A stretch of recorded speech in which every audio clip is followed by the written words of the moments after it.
When on an assignment in the town of Oro, New Mexico, journalist Andrea Butcher suddenly ceased all communications with her employer. After 48 hours of no one in her life being able to contact her, Andrea's significant other filed a missing persons report. Prior to going missing, Miss Butcher had reported to her boss that several features about the town and its inhabitants were unnerving to her. The town of Oro, New Mexico is the place in which the company Ouroboros was founded and operates to this day.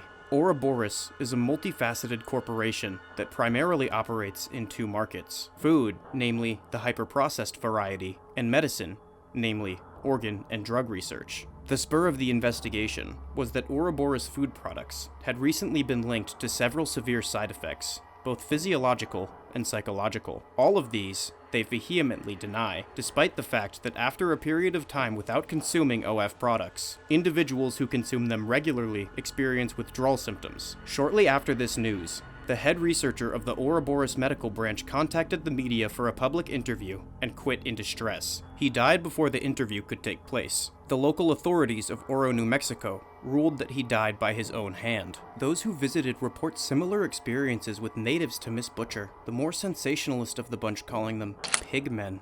All of the food served in and around the town and complex are Ouroboros Farms brand products. As one gets closer to the center of the town, the scenery becomes noticeably unkempt, and the townspeople become increasingly erratic, almost animalistic. At the center of this town lies a massive, heavily guarded compound warehouse facility. Miss Butcher reported that she was going to investigate this structure shortly before going missing. Andrea's disappearance marked the first time in which authorities were able to obtain a warrant to search the grounds of the town of Oro and the facilities that lie inside and around it. Despite the company's consistent attempts to contest the warrant, the New Mexico State Troopers began its formal investigation in the compound on May 11th, 2024, at midnight. The authorities first searched the most outlying warehouse, finding that it was what appeared to be a regular pig factory farm. While this certainly wasn't the pinnacle of animal rights, it wasn't unlike what happens elsewhere in the country. They went to the second most outlying warehouse. This, while still a factory pig farm, was anything but regular. One officer noted that the pigs were fattened to the point that they were unable to move, but upon closer inspection, this wasn't only fat. As the officer moved down the row of animals, they began to look less like pigs and more like a nonsensical mess of sense organs, lumps, limbs, open sores, and leaking orifices. A large, amorphous, living, pained, pulsating tumor created for the purpose of maximizing the amount of edible meat. Several officers stayed back to examine more. Most moved on to the next warehouse. This warehouse was labeled Organ Research and Storage. This building, unlike the last two, were separated by dividers into 3 rooms. The paper-thin divider did very little to muffle the sounds of squelching, groaning, and pained breathing that lay deeper within the building. The first room looked like a standard biological research laboratory. The next room, labeled Production Line, did not. On the other side of the door was what could only be described as a Cronenberg Chimera factory farm, a nightmarish slaughterhouse containing nonsensical abominations made from living matter, blobs that only function as organ factories. One was a skin carpet, latent with beating hearts. Another was just a tangled mass of intestines, veins, teeth, and eyes. A tree made of bones, with forearms for branches, from which sprouted what looked like at first to be pulsating wet slugs, but at closer examination were functioning human livers. A nearby filing cabinet detailed how the workers would harvest the fruits of the chimera's labor while they remained alive. They were instructed to, quote, ignore what may appear to be the sound of its suffering. DNA samples were taken from each of the creatures, and they were promptly dispatched. From here, the officers moved into the last room, labeled Drug Research. In these rooms were living pigs, with the top section of their skull removed. One of these officers was quite well versed in anatomy and biology, and upon a cursory examination of the brain of a deceased pig, he noted that these brains were far too large and complex to be that of a typical sow, and looked to be more human than swine. Next to each pig was a metal table with syringes and different vials of psychoactive compounds. An MRI machine sat in the corner, stained brown with aged gore. Several samples from each pig's brain were taken.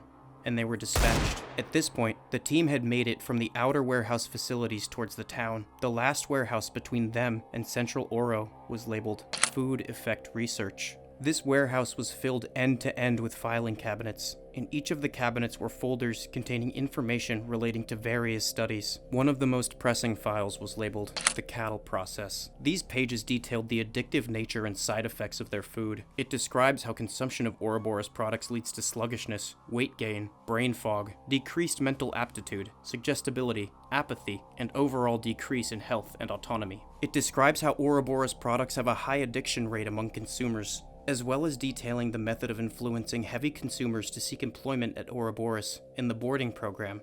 Finally, it details how unrestrained consumption of these products leads to irreversible physiological and psychological changes, and how implantation of the modified chimera organs leads to a craving for Ouroboros products. This file, along with several case files, were confiscated and sent back to the authorities' HQ for further examination. After gathering the information, the team reconvened at the edge of town and sent all samples and information back in a state vehicle for study and analysis. The team informed dispatch that they were moving into the town itself. No update was heard for about 5 minutes, at which point they stated, "They're awake." This was the last confirmed communication from the team. Case Study 40001. Name: Andrea Butcher. Status: offending journalist. Age: 28. Sex: female.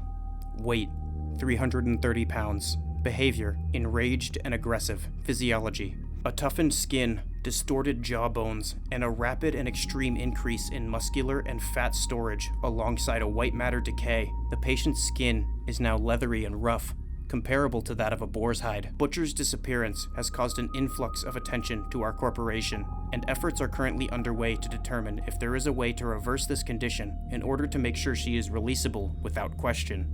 Do you love eating at the Ouro Diner, where the taste is so unique, it's literally impossible to get anything remotely like it anywhere else? I love me an Ouro burger, a good Ouro wrap, or maybe I'll even get fancy and get a premium meat cylinder. Might even get me a flavor slab, now with 30% more flavor. If you're a fat fuck like me, I bet you feel like you need to eat it every day. Well, now you can. Introducing frozen Ouro meals. Classics like Flavor Slab at home. And now, all new offerings like Pig Sack, pork-flavored pulled meat sandwich, and block of chili. Ouro, you are what's eating you.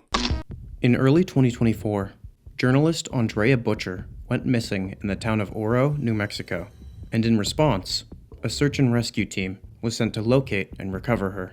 Miss Butcher was documenting the strange phenomena taking place in the town after the establishment of the Ouroboros Corporation headquarters and infrastructure. Ouroboros is a multifaceted company that operates in 2 markets: food, namely the hyper-processed variety, and medicine, namely organ and drug research. Of the 3 members that made up the recovery team, none returned from the expedition. After losing contact with the search and rescue team, the authorities of the state of New Mexico decided to contact the FBI, who subsequently sent in a specialist. The specialist, Agent Silverstein, was equipped with a dossier brief of everything that happened and was discovered in the last endeavor to Ouro, New Mexico. A silenced pistol with 6 rounds and a second ammunition magazine, and a walkie-talkie, which connected him to an extraction squad on the outskirts of town. He was instructed to camp out inside and search the town for the missing people. The agent was told to ignore any facilities that had already been explored and head straight for the area in which the incident occurred. From there, he was instructed to follow and report any traces of evidence that could shed light on what happened during and after the last moments of communication between the team and headquarters. August 2nd, 2024, 11 p.m. Agent Silverstein approaches the outskirts of Ouro, New Mexico, and begins making his way to the last known location of the MIA search and rescue team. Upon arrival, Silverstein noted that there was sign of a struggle. Patches of the desert sand were stained a rusty brown hue in a pattern that resembled a splatter. From one of these splatters led a trail of smaller drips leading to a cul-de-sac of 5 identical, small 1-story ranch houses. The trail of blood stopped at the mouth of the little village. Seeing this, Agent Silverstein decided to sweep the cul-de-sac from right to left. Entering the first home, I noted that not only was it unlocked, there was no lock on the door to begin with. Taking great care not to make a sound, I cleared each room, noticing that I was alone in the house. The first thing that hit me was the smell. I had to stop myself from gagging when I first entered in case there was an occupant. The place reeked of excreted waste and rotting food. House was not the right word for the place I was in. From the outside, it was designed to look like a house, but from the inside, it looked more like where a horse might sleep. The floors were dirt, with hay and sawdust caked over the top. The structure itself had 3 rooms, an entry room / hall that connected them all, a sleeping quarters, and a bathroom. The sleeping quarters were more of a closet containing a large wooden box filled with hay, and the bathroom was just a small tiled room with a singular appliance that resembled a combination between an industrial toilet and a trough sink. Other than the fixtures I described, there were no other furnishings in this dwelling. After noting all I could find about the building, I moved on to the second house. The second barn was identical to the first. I approached the front door and opened it. The door creaked, followed by a squeal.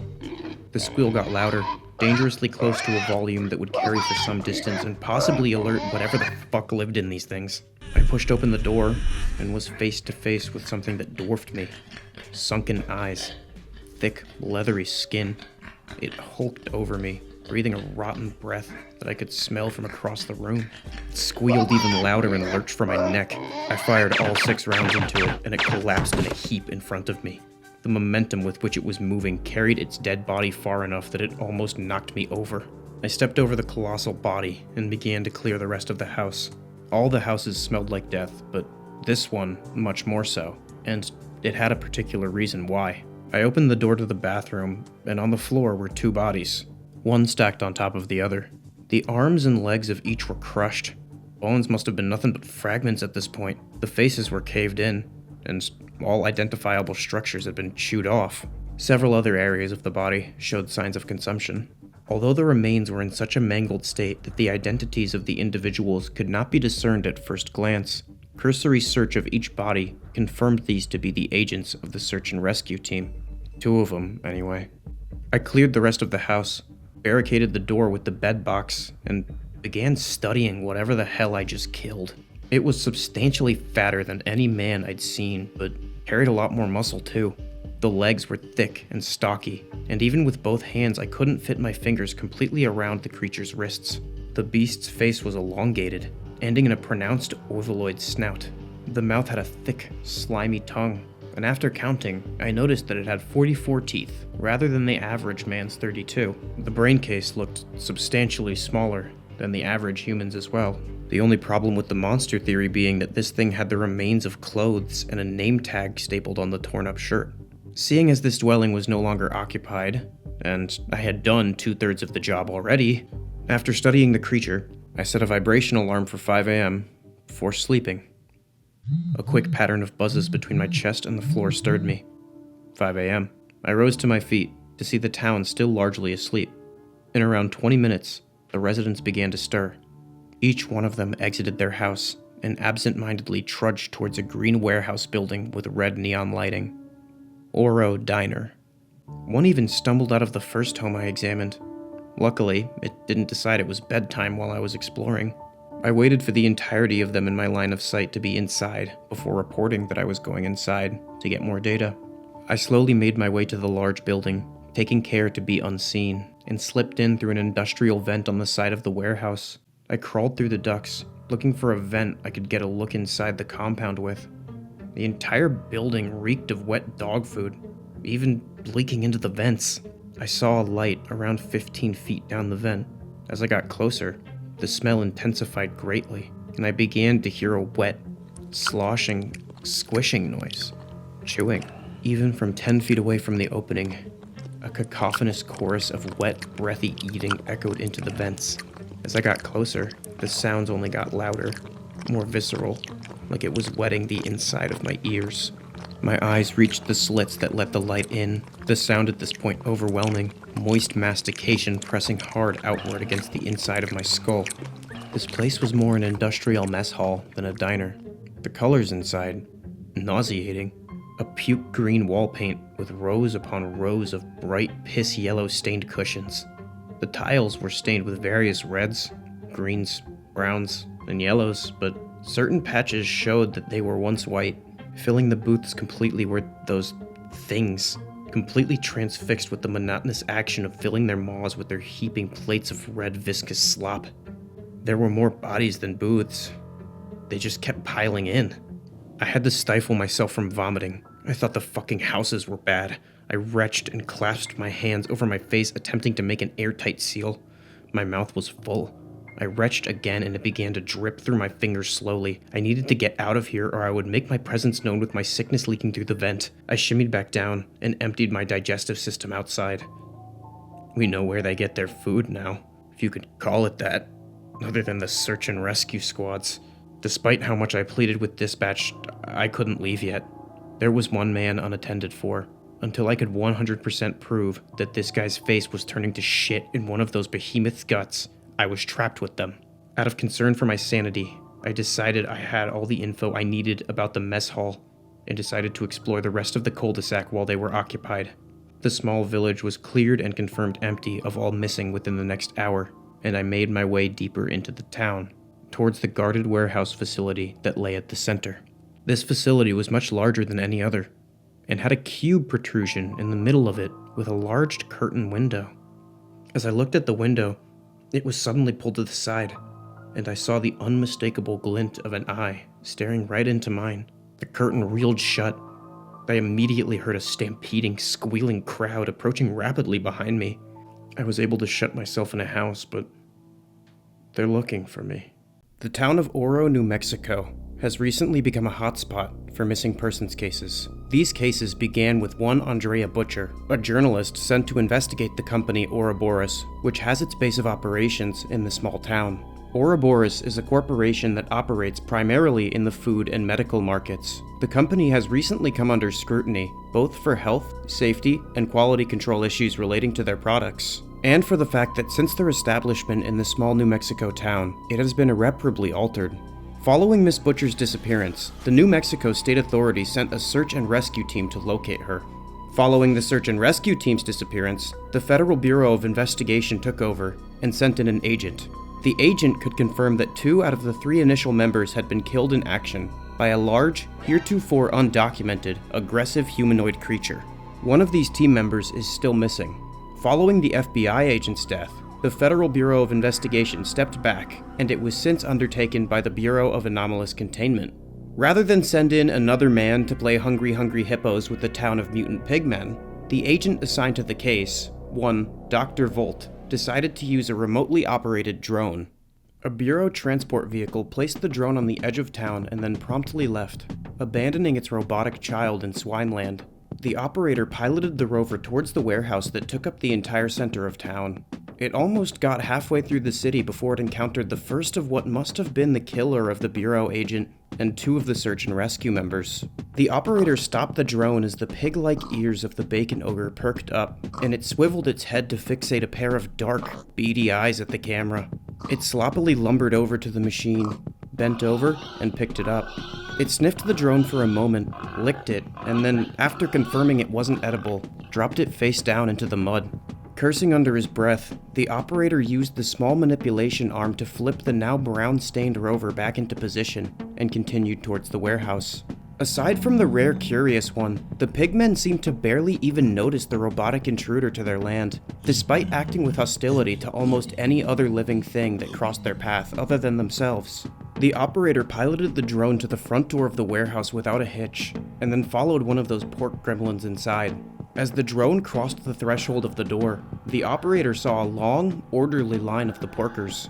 These individuals were much larger than the pigs that wandered the town, looking as if they were struggling to even stand under their own weight. Some couldn't even walk, and just crawled, more like slid like slugs. It seemed to go on forever inside of this building that was notably larger on the inside. On the left wall of the entrance hall was a small door. The door was around double the height of the drone, which was strange, seeing as the pigmen were at least 15 drones high. There was no way they could possibly squeeze themselves through this. There was no door handle, just a small flap like on dog doors. The drone pushed under the thin plastic to reveal another expansive room. Each of the rooms alone looked too big to fit into the warehouse, but together, it was impossible. It looked like a maze of office cubicles, with what looked like small little gremlins running back and forth between the cubes. At closer inspection, they had skin similar to the morbidly obese morbid beasts, although much softer, and they had the same snouts too. Their faces looked notably more conscious, fearful, and anxious, sprinting from one task to the next with a fervor that showed they might not be around for long if they weren't quick. In their panicked fury, they didn't even notice the drone. The rover breached the interior of one of these cubicles, and on a grease-laden desk was an old 90s computer with what appeared to be language on the screen. The drone sent screenshots of the language, and bureau databases confirmed that there were no known matching dialects. From here, the drone swept each of the walls to determine the actual size of the room. This took much longer than anticipated, and after it was finally complete, the calculation based on the information gathered by the rover signified that this room was not only bigger than the warehouse could hold, but it was bigger than the town of Ouro entirely. There was one abnormality on the edge of the room, a door with a set of stairs that, after initial exploration, seemed to go on forever. Next to this door was an elevator, but upon repeated pressing of the button, the drone operator deemed that it was defective. After this sweep, the operator was instructed to reorient the drone to the line of swinemen. Miles and miles of repeating cubicles later, the drone was back at the beginning of the swine line.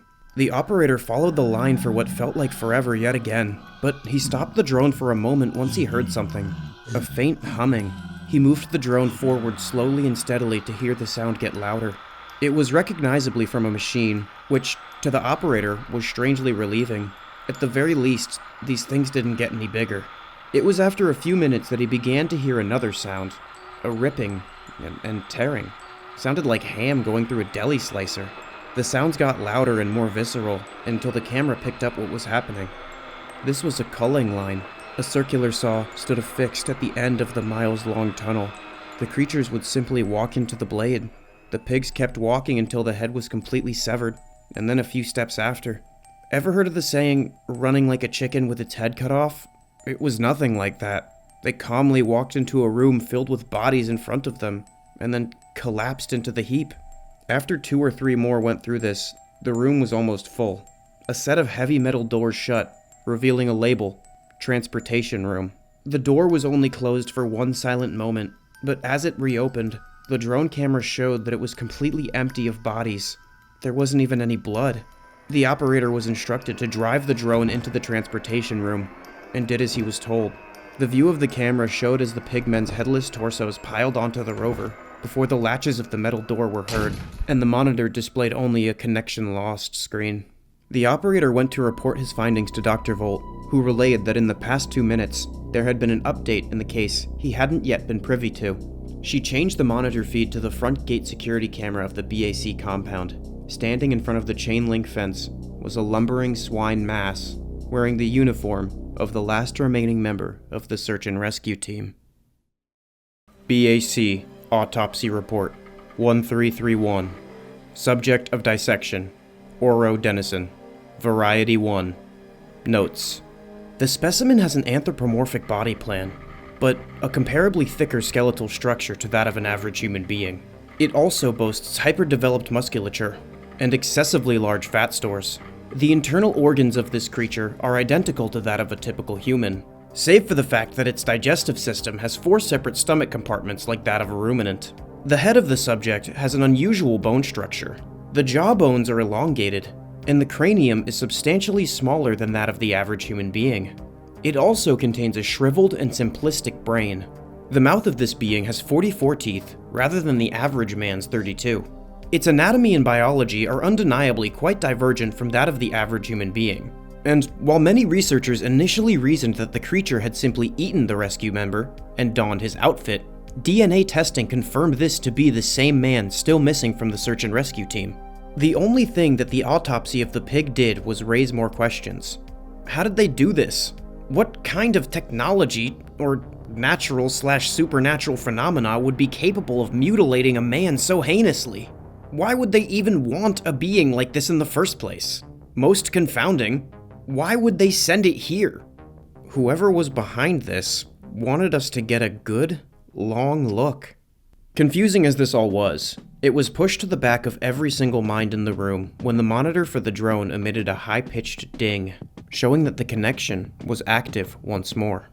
At first, although the drone was transmitting a live video feed, the screen remained an obsidian black that was no different than a lost connection, save for the faint sound of shifting flesh. Eventually, the view was stained with a red hue as the wrinkly fold of a headless pigman rolled off the lens. The monitor speakers crackled to life with the constant, overwhelming chorus of pained digestion, struggling heartbeats, and mucosal labored breathing that filled the entire room. The decapitated corpses were once more animated, standing and moving on their own. They filed back into an orderly line. The operator of the drone took the controls once more, and, under the direction of Dr. Volt, was assigned to follow the flow of the line. The room resembled the earlier slaughterhouse, save for the red-tinted lighting and the strange material that made up the surfaces. It was thick, wet, almost adhesive. The treads of the rover seemed to stick to the ground as it moved. Angling the camera towards the floor showed that the ground was awash with patterns. On initial glance, the operator had assumed the surfaces were red due to the lighting, but upon closer examination, it was clear that the lighting had nothing to do with it. The rover was sliding over a semblance of wet, squishy crimson blobs held together by sinewy white spiderwebs, marbling, white streaks of fat and tendons holding together living muscle, sparsely lining the floor. Walls and ceilings were pulsating cords. The plumbing of this living room, no pun intended, was a vast network of veins, arteries, and hearts, with what must have been the sewage lines taking the form of intestines, pushing unknown writhing masses through themselves, like a snake swallowing a living mouse. At the front of the line was a stark white door frame that looks like it was constructed from a turkey's wishbone. Maneuvering the bot under the legs of the giants showed that beyond this door, the swine split into two separate lines. The more muscularly defined of the group went to the left, and the thicker ones to the right. The latter portly creatures walked off an edge of a steep drop, leaving them plummeting into a shredder below. The machine fed into a conveyor belt that transported a consistent carpet of ground meat into the distance. A paving machine leaving behind a road of pink slime. On the left, the pigs were mounting themselves onto large trays, on top of another conveyor belt, and being carved into steaks by a meticulous set of scalpel-topped thin metal rods. It almost looked like a metallic arachnid lowered down from the ceiling, made quick work of every connection holding the being together, and then reascended, waiting for its next task. The body fell apart quickly, and all at once after the aluminum hand retracted, like it was a cartoon of a man getting sliced in half at the waist. Physics hadn't quite realized that that corpse shouldn't be together anymore. The machine was too fast. After each body was converted to slabs, the tray it was laid on shot down the conveyor belt, quickly being consumed by the darkness that filled the hall behind it. The operator piloted the drone onto the conveyor belt in place of one of the trays, and was sent careening after the freshly carved corpse. There were no lights illuminating this hall. The red hue of the lamps of the processing center slowly faded away, and it was followed by several minutes in inky black silence. The first sensory stimulation that the drone relayed was the sound of an intense mechanical suction on a thin membrane, like a trash bag being compressed inside a vacuum, sealing something inside. A white light began to illuminate the tunnel. As it became brighter and brighter, the source of the noise came into view. The stakes were being vacuum sealed. 2 more corpses went through, and then the drone was under the nozzle. The feed displayed as a thin sheet of plastic was wrapped over the top of the camera and sealed tightly. The drone could no longer move, but was still fully operational as a label was placed over the top of the bag. Dr. Volt read the label aloud to the room. It was facing backwards as she was reading from inside the bag. Oro. Exotic foods with otherworldly flavors. The drone was dropped off the conveyor belt into a pile, and an additional mass of plastic-wrapped steaks fell on top of the camera, obscuring the view. If you like this video and want to see more, make sure to like, comment, subscribe with all notifications enabled, or I'll turn you into a pig tumor and make you to die by saw. I want to thank Dead Rex for drawing these spooky critters. Shout out the inner circle. Love y'all.